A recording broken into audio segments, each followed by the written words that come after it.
नमस्कार, स्वागत है आपका नो योर कंपनी में। और आज हम बातचीत करेंगे स्पंदना स्फूर्ति माइक्रो फाइनेंस की बड़ी कंपनी और उसके मैनेजिंग डायरेक्टर एंड सीईओ शलभ सक्सेना हमारे साथ जुड़ेंगे। लेकिन सबसे पहले देखते हैं इस वक्त की हेडलाइंस।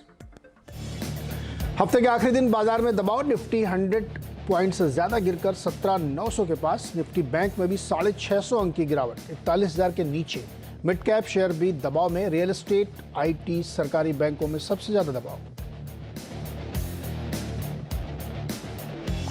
सीएनबीसी आवास की खबर पर मुहर, मिंडा कॉर्प ने करीब 209 रुपए प्रति शेयर पर प्रीकॉल में 15.7% हिस्सा खरीदा।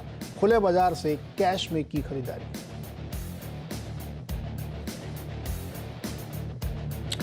एंटिक रिसर्च के मुताबिक सीमेंट कंपनियों ने दाम बढ़ाने शुरू किए। 15 रुपए प्रति बोरी तक बढ़ी कीमतें। सीमेंट शेयर में जबरदस्त जोश, सागर सीमेंट 10% ऊपर। दूसरे सीमेंट कंपनियों में भी 5% तक की तेजी।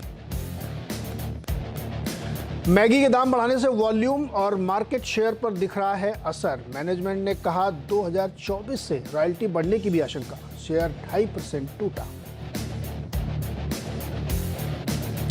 और भारत ने ट्विटर ने बंद किए अपने 3 में से 2 ऑफिसेस, कर्मचारियों को नौकरी से निकाला। उधर गूगल ने भी 453 कर्मचारियों की छुट्टी की। एक क्विक चेक मार्केट पे लेते हैं और इस वक्त जो है आप देखिए करीब बैंक निफ्टी में ज़्यादा दबाव है, 650 पॉइंट के आसपास वीकनेस है। और निफ्टी 112-13 पॉइंट नीचे है, 17,922, 1800 डिफेंड नहीं कर पाया। और बैंक निफ्टी भी 41 को डिफेंड करने की मात्र कोशिश कर रहा है। ब्रॉडर मार्केट में मिड कैप की वजह से अब बिकवाली ज़्यादा है, 1700 शेयर्स कमजोरी के साथ कामकाज करें, 1100 शेयर्स में तेजी है। क्विक चेक प्रकाश गाबा जी से। गाबा सर, क्या लग रहा है, तो नीचे आ गया काफ़ी? या एक्चुअली नीचे आ गया थोड़ा, शायद थोड़ी शॉर्ट कवरिंग आ जाए लेटर पार्ट ऑफ द 2:30 बजे के बाद। लेकिन मुझे लगता है कि निफ्टी में और क्रैक होगा, क्योंकि sell signal higher time frame शुरू हुआ है। वो करीब 17,800 तक फिर ले आ सकता है। आज है 17,921, वो नेक्स्ट वीक होगा, आज नहीं होगा। लगता है नेक्स्ट वीक और भी डाउन होगा। आज थोड़ा बाउंस मिल सकता है, प्योरली शॉर्ट कवरिंग बाउंस, लेकिन स्ट्रक्चरली लगता है थोड़ी वीकनेस है। 17,800, 17,850 एक पॉसिबिलिटी है। और बैंक निफ्टी 40,400, ये एक जोन है, वहां तक स्लाइड होने की संभावना है। कोई स्टॉक जो आपने अपने रडार पे रखा हो इस वक्त? हाँ जी, कोई स्टॉक जो आपके रडार पे हो इस वक्त ट्रेड के लिए? ट्रेड के लिए मैं सोच रहा हूँ जेके सीमेंट मुझे अच्छा लगता है from a long side. Simple, उसका जो भी चार्ट स्ट्रक्चर है बहुत बढ़िया, बेस बना है 2751, 2750, 2720 जोन पर बहुत अच्छा बेस बना है। इसका 1-2 दिन दीजिए, मुझे लगता है 2900 पार कर ले। तो जेके सीमेंट अच्छा लगता है, डिप्स वायबल है, अब भी स्ट्रीट होल्ड कर रहा है। ओके, चलिए अब बातचीत करेंगे स्पंदना स्फूर्ति के बारे में। माइक्रो फाइनेंस कंपनी की लीडिंग है और इस देश में काफ़ी बड़ा हिस्सा जो जिनको बड़े बैंकों से, शेड्यूल्ड बैंकों से लोन नहीं मिलता, उनकी ज़रूरतें पूरी करती हैं इस तरह की कंपनियां। और जो एक बहुत बड़ा बाजार है, बहुत तेज़ी से आगे बढ़ रहा है, उसमें से लीडिंग कंपनी है स्पंदना स्फूर्ति। कंपनी ने अपनी तीसरी तिमाही के नतीजे पेश किए हैं, वो काफ़ी स्ट्रॉन्ग फाइनेंशियल्स दिखाते हैं, जिसमें से नेट इंटरेस्ट इनकम 250 करोड़ है, 16% की ग्रोथ है क्वार्टर ऑन क्वार्टर। और प्री प्रोविजनल ऑपरेटिंग प्रॉफिट में भी 28% की ग्रोथ देखने को मिली और 71 करोड़ के मुनाफे के साथ एक बेहतरीन क्वार्टर पेश किया। और काफ़ी उम्मीदें आगे बनती हुई दिख रही। पिछले कुछ समय में काफ़ी उथल पुथल थी, मैनेजमेंट लेवल पे काफ़ी चेंजेस की बात चल रही थी, शायद अब चीज़ें सेटल हो चुकी हैं। आगे का ग्रोथ पाथ क्या और ये नतीजे क्या सस्टेनेबल होंगे आगे, इन सब पे बातचीत करेंगे। हमारे साथ कंपनी के एमडी एंड सीईओ शलभ सक्सेना जी हैं। शलभ सर, बहुत बहुत स्वागत है आपका सीएनबीसी आवाज पर। धन्यवाद, thank you very much sir. Quarterly numbers आपके काफ़ी इंप्रेसिव हैं और एक्सपेक्टेशन जैसी थी उससे उसी तरीके से बेटर आए हैं। लेकिन हम लोग बिग पिक्चर को थोड़ा समझने की कोशिश करें कि इस वक्त जो रेट ऑफ इंटरेस्ट है वो लगातार बढ़ रहा है, यानी कॉस्ट ऑफ फंड बढ़ता हुआ जा रहा है और रेपो रेट बढ़ रहा है। और अब जो माहौल बन रहा, लग रहा है कि 1-2 हाइक्स और हैं। तो आप अपनी कॉस्ट को कैसे मैनेज करेंगे और क्या आपके लिए इसके कॉम्पिटेंस है? सो नीरज जी, देखिए, सबसे पहले तो हमारा आज की तारीख में हम जिस सेगमेंट को डील करते हैं ये है bottom of the pyramid. Micro finance एक बहुत बड़ी इंडस्ट्री है, 3 लाख करोड़ का joint liability group micro finance industry का इंडिया में है। 6 करोड़ कस्टमर्स को ये केटर करता है। तो ये कस्टमर्स तक लास्ट माइल डिलीवरी जो होती है वो हमारी कंपनी प्रोवाइड करती है। 7,000 करोड़ का हमारा पोर्टफोलियो है आज की तारीख में और हम तेजी से प्रोग्रेस कर रहे हैं। जो आपका सवाल है कि कॉस्ट ऑफ बोरोइंग को हम कैसे मैनेज कर रहे हैं, हमारी कंपनी का कॉस्ट ऑफ बोरोइंग 55% आता है बैंक से, बाकी आता है कैपिटल मार्केट और अदर सोर्सेज से। इस 55%, 55% को हम 75% तक अगले 2 से 3 क्वार्टर में हम ले जाने की कोशिश कर रहे हैं, जो काफी हद तक पॉजिटिव लग रहा है। इससे जो आज हमारी एवरेज कॉस्ट ऑफ बोरोइंग है 11.6% की, वो रफली 75.75 से लेके 1% तक नीचे आने की आशंका है। सो उस तरह से हम हमारे कस्टमर्स को बिना दबाव के, बिना प्रेशराइज किए ऑन द इंटरेस्ट रेट्स, हम लोग हमारी बैलेंस शीट को भी मैनेज करके हमारी कंपनी को आगे लेके जाएंगे। ओके शलभ जी, ये ठीक पॉइंट है आपका कि आप वैसे मैनेज करने की कोशिश करेंगे। इस माइक्रो फाइनेंस में चूंकि साइज़ बहुत बड़ा और बहुत लोग इसमें कोशिश कर रहे हैं, कई सारे फिनटेक भी इसमें आने की कोशिश कर रहे हैं, कई सारे लोगों ने ये एफर्ट शुरू किए हैं, तो एक कंपटीशन बढ़ेगा वहाँ पे, इंटेंसिटी और बढ़ेगी, उसके लिए आपकी क्या तैयारी है सर? देखिए नीरज जी, ऐसा है, ये जो बिजनेस है ये हम, जैसे हमारी कंपनी है, हमारी कंपनी 90% रूरल इंडिया यानी भारत को केटर करती है। भारत में आज की तारीख में भी विद ड्यू रिस्पेक्ट अभी भी वहां तक लास्ट माइल डिलीवरी करने के लिए एक असिस्टेड सेल्स मॉडल होता है, जहां पे हमारा जो सेल्स ऑफिसर्स होते हैं या जो लोन ऑफिसर्स होते हैं वो कस्टमर के पास जाकर उनको असिस्ट करते हैं ये पूरी प्रोसेस में। प्रोसेस सिर्फ एक लोन देना नहीं है, प्रोसेस है उनको समझाना कि क्या सही है उनके लिए, क्या कितना बोरोइंग करना चाहिए और कैसे रिपेमेंट करना चाहिए। तो ये सारे काम में आपको एक फेस टू फेस इंटरेक्शन होना बहुत जरूरी है। फिनटेक्स अच्छा है, वो पूरे डू इट योरसेल्फ वाले मोड में अगर कस्टमर बेस है जो टिपिकली अर्बन सेंट्रिक कस्टमर्स होते हैं उनके लिए काफी केटर करता है इमीडिएटली। फ्यूचर में डेफिनेटली दे विल पेनिट्रेट, ये आगे भारत में भी जाएंगे, लेकिन आज की तारीख में अगले 3 से 4 साल जो मुझे दिखाई दे रहा है उसमें साफ हमारी कंपनी का एक नीश है जो रहेगा। उसके साथ साथ हम भी हमारे कस्टमर्स को एजुकेट करने की कोशिश कर रहे हैं on the digital side. But अभी फिलहाल जो लास्ट माइल डिलीवरी है, टू आंसर योर क्वेश्चन, उसके लिए एक असिस्टेड सेल्स होना बहुत जरूरी है, एक फिजिकल इंटरेक्शन होना बहुत जरूरी है। अच्छा शलभ सर, ये बताइए कि चूंकि इस पे आपकी थोड़ी ऑपरेटिंग कॉस्ट बढ़ती होगी, नो डाउट कि वहाँ पे एजुकेट करना है, लोगों तक पहुँचना है, एक प्रोसेस है और इसमें काम भी आप करें और आपने एक विज़न 25 भी रखा है। उसी के संदर्भ में मुझे आप ये पूरा एक्सप्लेन करिए कि ये जो पूरा प्रोसेस आप लेके चल रहे हैं, इसमें आगे जाते हुए तो आपको ये करना पड़ेगा ना कि आप अपने आप को ज़्यादा एफिशिएंट बनाएं, ज़्यादा फास्ट बनाएं, क्योंकि बहुत सारे लोग ये कहते हैं कि जितनी एफिशिएंसी बढ़ती है वहाँ पे अगर आप 0.5% रेट ज़्यादा भी ले लें तब भी लोगों को दिक्कत नहीं होती, लेकिन एफिशिएंसी बहुत ज़्यादा होनी चाहिए। तो इस दिशा में आप सोच रहे हैं कि नहीं? नहीं, आप जो कह रहे हैं वो बिल्कुल ठीक है। तो थोड़ा सा मैं अपना जो स्टेटमेंट मैंने जो कहा उसको क्वालिफाई कर लूं। जो कस्टमर एजुकेशन प्रोसेस होता है लोन लेने के टाइम, वो फिजिकल होता है। उसके बाद का जो प्रोसेस होता है नीरज जी, वो पूरा का पूरा डिजिटल होता है, पूरा इलेक्ट्रॉनिक है, कोई पेपर यूज नहीं होता उसमें। तो ये एक बहुत बड़ी इंपॉर्टेंट चीज है जो मैं आपको और आपके दर्शकों को बता दूं, पहली बात। दूसरी बात क्या होता है कि ये जो तबका है जो लिटरेसी, जो ज्यादा लिटरेट नहीं है, इनको समझाना बहुत जरूरी है कि अगर आपको हम छोटे लोन देते हैं, हम 30,000 के लोन, 35,000 के लोन देते हैं, उसमें हमें उन्हें समझाना है from awareness point of view और रिस्पॉन्सिबिलिटी पॉइंट ऑफ व्यू। वो आज की तारीख में, मतलब फ्यूचर में अगले 3-4 साल में डेफिनेटली इवॉल्व होगा, कर कोई डाउट ही नहीं है उसमें। वो उस पूरे प्रोसेस को आज की तारीख में तो आपको फिजिकल इंटरफेस चाहिए ही चाहिए होगा, नहीं तो कल को ये नहीं होना चाहिए कि उनका जो लिटरेसी लेवल है उसकी वजह से वो गलत लोन लेके बैठ जाए जहां पे फ्यूचर में एक डेट ट्रैप आ जाए। तो इसीलिए ये एक बहुत बड़ी भूमिका सारी की सारी माइक्रो फाइनेंस इंडस्ट्री निभा रही है इसमें, कि जहां वो ये कस्टमर्स बैंक तक ना जा पाए, जो आपके जो स्टैंडर्ड फॉर्मल चैनल्स हैं, जो बैंक्स वगैरह हैं, वहां तक ना जा पाए, वहां पे हम प्रोवाइड करते हैं उन्हें, जहां पे हम उनके पास जाकर उन्हें पूरा एजुकेट करते हैं कि ये इतना लोन लेना चाहिए, ये ब्याज दर है और ये आपका हर महीने का इंस्टॉलमेंट आएगा।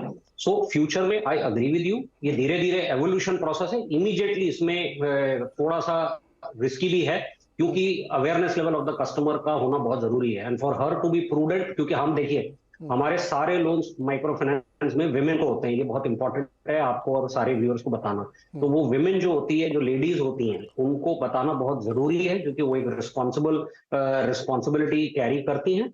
ये लोन उनको देते हैं हम उनकी इनकम के लिए, हम कंजम्पशन लोन्स नहीं देते। हम टीवी फ्रिज के लिए हम नहीं देंगे, हम उनको उनकी चाय की दुकान है, उनकी ग्रोसरी स्टोर है, इन सब बिजनेसेस के लिए देते हैं, जिससे कि उनकी इनकम बढ़े।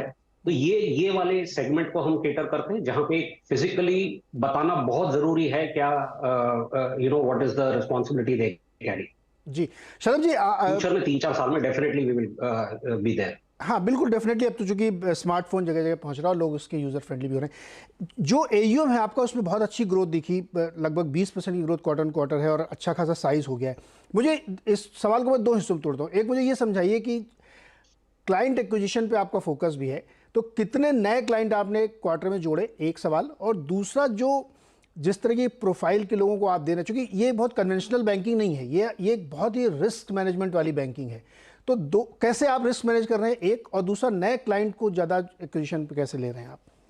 तो बहुत बढ़िया सवाल पूछा है आपने। आपको खाली मैं क्वालिफाई कर दूं कि ये जो कस्टमर है, इसमें ये दिस पूरा बिजनेस जो है माइक्रो फाइनेंस का, ये बिजनेस है रिस्क मैनेजमेंट का। ये एसेट लेड बिजनेस, कहने को तो किताबों में एसेट लेड बिजनेस होता है, मगर ये रिस्क मैनेजमेंट है। अच्छी कंपनी अच्छी तरीके से रिस्क मैनेज करा तो वो प्रॉफिटेबल रहेगी।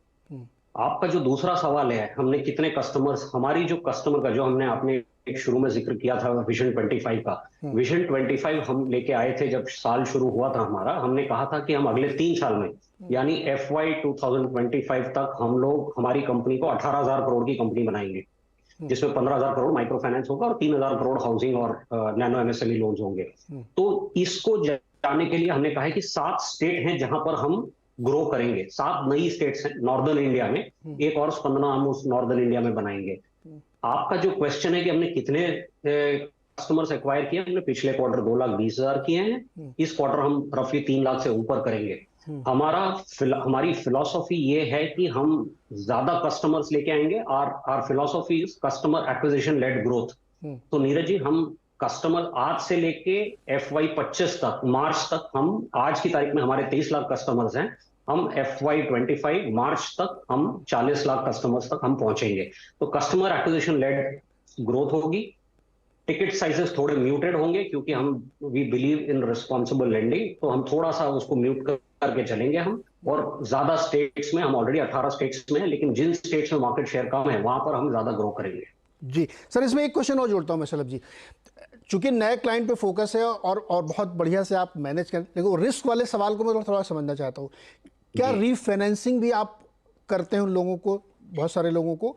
और जो जिस प्रोफाइल के लोग लेते हैं वो डेफिनेटली बहुत वल्नरेबल भी होते हैं और उसी रिस्क का प्रीमियम भी लेते हैं, तो ये दोनों कैसे मैच करते हैं? रीफाइनेंसिंग कैसे होती है कि नहीं होती है, ब्लैंकली पूछ रहा हूँ मैं कि वो होती है। और दूसरा, उनकी जो प्रोफाइलिंग रिस्क की है वो कैसे आप मैनेज करते हैं? तो रीफाइनेंसिंग हमारे बिजनेस में होता नहीं है। हम स्ट्रेट फ्रेश लोन देते हैं। जब उनका लोन पहला वाला खत्म होता है तब दूसरा लोन देते हैं। अलग अलग कंपनीज की अलग अलग पॉलिसीज होती हैं। जो चीज हम ध्यान रखते हैं नीरज जी, वो बहुत इंपॉर्टेंट है, that is the average indebtedness of the customer. यानी कि कस्टमर लेवल पे हमारी कितना लोन बाकी है, बकाया है।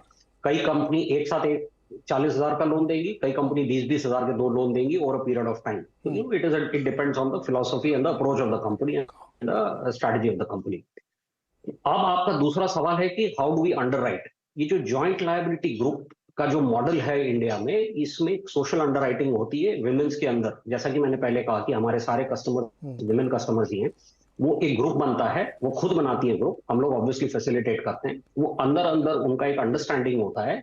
हम जब एक थोड़ा सा डिटेल्ड क्राइटेरिया होता है कि कौन कैसे ग्रुप बनेगा, कितनी लेडीज होनी चाहिए वगैरह। एक बार जब वो हो जाता है तब एक अंडरस्टैंडिंग होता है कि हम सब मिलके एक साथ लोन लेंगे और इंश्योर करेंगे कि एक दूसरे को जब भी जरूरत हो, कभी 19-20 होता है कि हर किसी के पास उस टाइम पर इंस्टॉलमेंट होता नहीं है, तब they guarantee to give a loan to ensure that the installment is paid for the other person where it is not available. तो ये एक जो मॉडल है, ये बहुत ही स्टेबलाइज्ड मॉडल है। 20 साल पुरानी इंडस्ट्री है, 3 लाख करोड़ की इंडस्ट्री है, 66 करोड़ कस्टमर्स हैं आज की तारीख में। इसका ग्रोथ रेट, ये ट्राइड एंड टेस्टेड मॉडल है, ग्रोथ रेट 18 से 20% इंडस्ट्री का अगले 10 साल का प्रोजेक्शन है।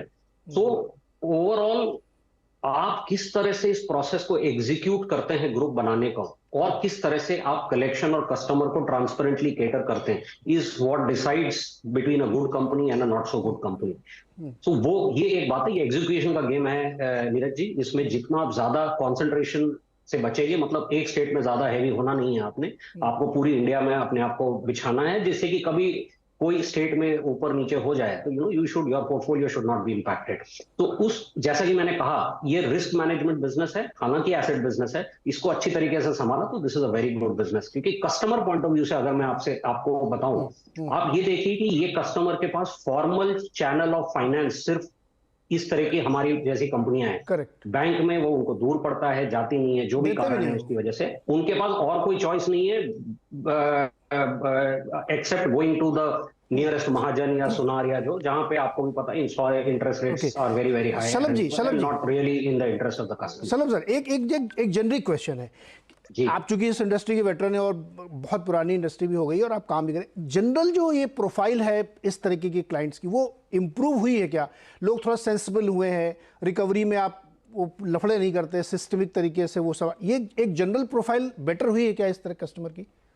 मैं आपको इसके दो जवाब दूंगा सर। सबसे पहले नीरज जी, ये इंडस्ट्री क्योंकि 20 साल पुरानी हो गई है, अब चाहे कस्टमर हो, चाहे एम्प्लॉय हो, चाहे आपका एडमिनिस्ट्रेशन हो, चाहे पुलिस हो, चाहे जुडिशरी हो, ये सारे के सारे लोग काफी मेच्योर हो गए, इवॉल्व हो गए हैं हमारी इंडस्ट्री को लेके, पहली बात। दूसरी बात, because of the maturity they understand कि टाइम पर पैसा देना बहुत इंपॉर्टेंट है, क्योंकि अगला loan is dependent on that. तो so this is the second part.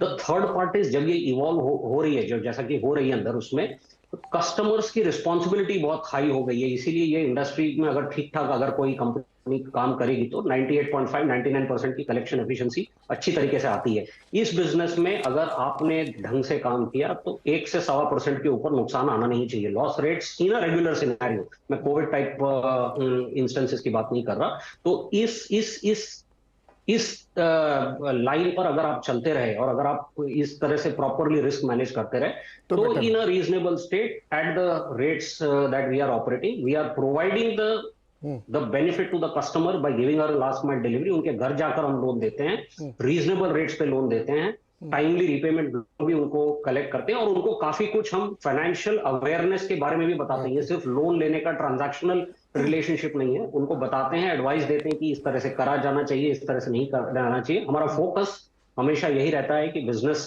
आप इनकम जनरेट करिए, आप इसको कंजम्पशन लेड मत बनाइए। राइट। शलभ सर, एक सवाल है, बहुत छोटे छोटे जवाब चाहिए मुझे। एक तो आपकी बुक में कैश है, तो क्या आप, चूंकि विजन 25 आपने रखा और बड़ी ग्रोथ की तरफ आप देख रहे हैं, तो क्या एक्विजिशन प्लान में है, दिमाग में है? और दूसरा, Q4 का डिसबर्समेंट का कोई टारगेट रखा आपने? Q4 का मैं सेकंड वाले का पहले जवाब देता हूँ। Q4 का डिसबर्समेंट रफली 3,000 से 3,500 करोड़ का डिसबर्समेंट होना चाहिए, रफ एंड रेडी। हमारा AUM साल के एंड तक 8,000 के ऊपर होगा नीरज जी। जो ये आपका सेकंड सवाल था। पहला वाला जो सवाल था आपने, कि जहां पर आपने कहा है कि हमने क्या विजन रखा है, विजन जैसा कि मैंने कहा, एक्विजिशन सर, एक्विजिशन, हाँ, कैश बैलेंस का क्वेश्चन था आपका। तो कैश बैलेंस देखिए, हमने एज अ स्ट्रैटेजी रखा है कि 1,000 करोड़ के करीब एक कुछ हमारा फॉर्मूला है, जिसकी वजह से हमने बोला है कि उतना हम रखेंगे, आज की तारीख में उतना मैंने रखेंगे। Over a period of time we'll assess our strategy on the acquisition side. At this point in time we are very clear that हम हमारा बुक बनाएंगे, हम हमारी ऑर्गेनिक ग्रोथ करेंगे। फ्यूचर में अगले साल देखते हैं कैसे बात बनती है। ओके, नेक्स्ट फाइनेंशियल ईयर में ये चांसेस हो सकते हैं, लेकिन अभी ऑर्गेनिक ग्रोथ रखेंगे यहाँ पे और अपनी बुक को और बड़ा करेंगे। शलभ जी बहुत बहुत शुक्रिया हमारे साथ जुड़ने के लिए, और हम होप करते हैं कि हम लोग जब क्वार्टर आफ्टर की बात करें तो टेक्नोलॉजी की तरफ थोड़ा फोकस बढ़ाना चाहिए कंपनी को, क्योंकि वो एक एफिशिएंसी जब आती है तो उससे और ज़्यादा लेवरेज मिलता है आपको। बहुत बहुत शुक्रिया सर हमारे साथ जुड़ने के लिए, और best wishes for Q4। Neeraj ji, thank you very much.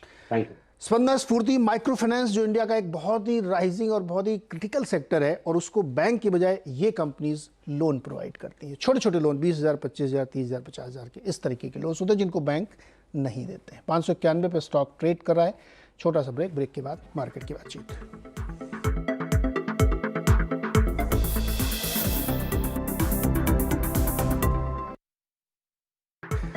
स्वागत है आपका एक बार फिर से। और बैंक निफ्टी इस समय लगभग 750 पॉइंट नीचे है, गिरावट बढ़ गई है। निफ्टी भी 125 पॉइंट, 130 टू बी प्रिसाइज गिर चुकी है, और एडवांस डिक्लाइन में ज़्यादा गिरावट आ गई। 1700 शेयर्स वीकनेस के साथ कामकाज कर रहे हैं। तो इस कमज़ोर बाजार में मजबूत ट्रेड कैसे बनाया जाए, ये आपको बताएंगे हर्षदा, वीरेंद्र और अनुज छोटे से ब्रेक के बाद।